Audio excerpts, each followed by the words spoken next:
Good to be with you. My name is Wesley Poriotis, founder of Veterans Across America, and I'm with Ken Roldan. I wanted to interview Ken and get a sense of his perspective on veteran hiring, veteran employment, and how Veterans Across America has evolved to enhance economic well-being for veterans. But first, let me say, Ken, good morning. Good morning, Wesley. That's a loaded question you have there, but one that is critical to our veterans that are returning, and more importantly to the end users of small businesses, large, that are embracing veterans in their employment setting. How did you evolve into learning employment and all the ins and outs of corporate executive search and employment, and how does it adapt and apply to veterans? Well, the experience in the veteran community started about over a decade ago, when we started seeing that veterans were eliminating their service in their resumes. And a lot of it was based on the biases that they had perceived as they were interviewing and meeting with corporate executives that either, one, didn't understand the translation of their backgrounds, two, had a certain preconceived notion of the skill sets that they brought to the table. They understood leadership, ethics, and integrity, but when it came down to their specialty of what they did in the military, they really didn't understand that.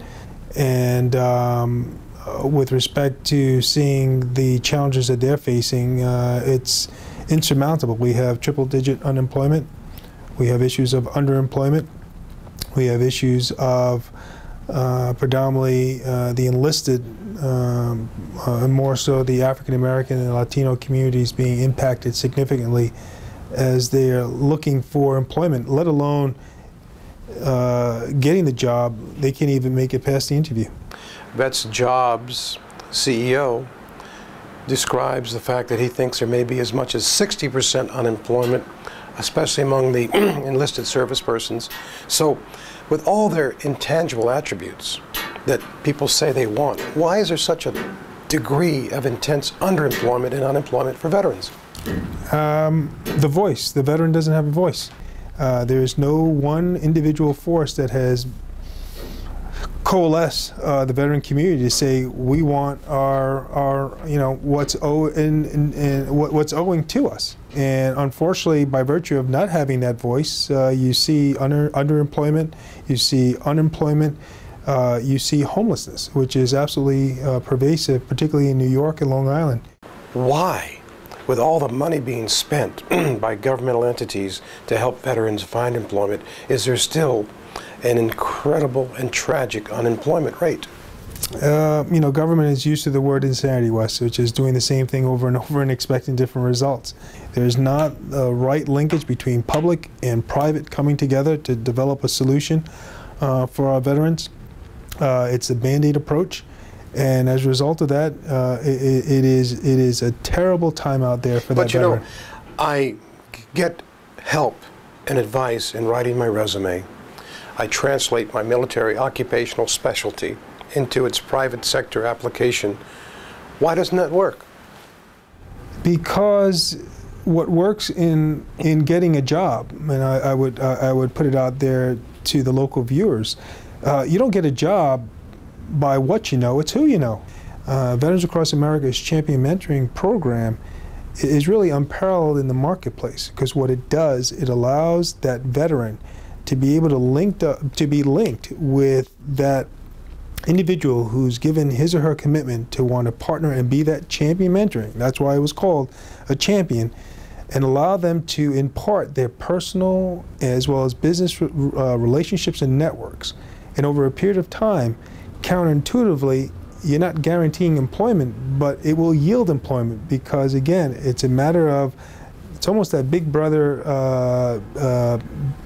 type of phenomena where you're going to put your arm around that veteran and help them navigate through all the, through all those landmines to ensure that they have some gainful employment. I don't mean to lead you, but are you saying the veteran doesn't have a network when they come out of the service? If you hail from West Point, the Naval War College in Annapolis, more than likely you don't have that network, Wes. You have that enlisted individual who's E2 to maybe E6, who comes from, Podunk, Iowa or Omaha, Nebraska, and more than likely they just don't have those linkages. Well, many of them had their own small businesses. Yes, many of them. So they come back, and the business is what?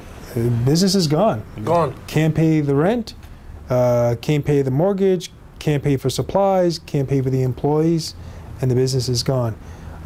So again, that's had a detrimental impact on small businesses as well as within a community. So, those are statistics that, again, are not revealed in the press. But again, more so in 2012, we're going to see a lot more of that.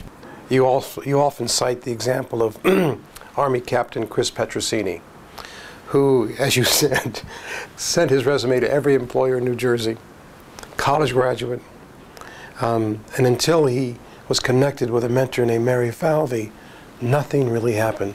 Describe that.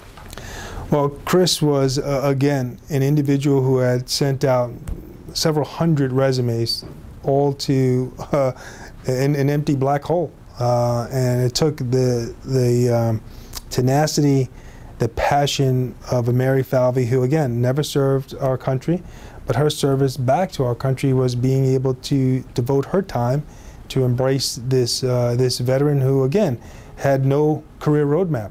And it was through Mary's passion that allowed Chris to be able to be gainfully employed within the Wyndham environment. Now you have the distinction of being the first Latino to be the national executive search firm chairman. And I understand your heart goes out to veterans, but especially to the impoverished and destitute Hispanic veterans. And you're working now with Memorial Sloan Kettering. What are you doing with them, with Hispanic veterans?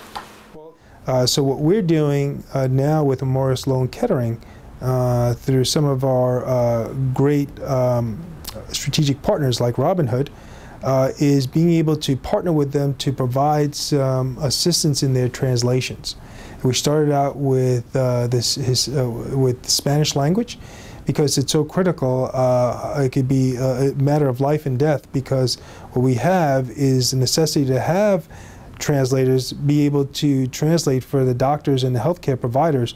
Oftentimes it's a matter of confusing cuatro en uno. Well, I've been talking to Ken Roldan, who has been an incredible volunteer for veterans across America and has enhanced opportunity for veterans. Thank you, Ken. Thank you, Wes.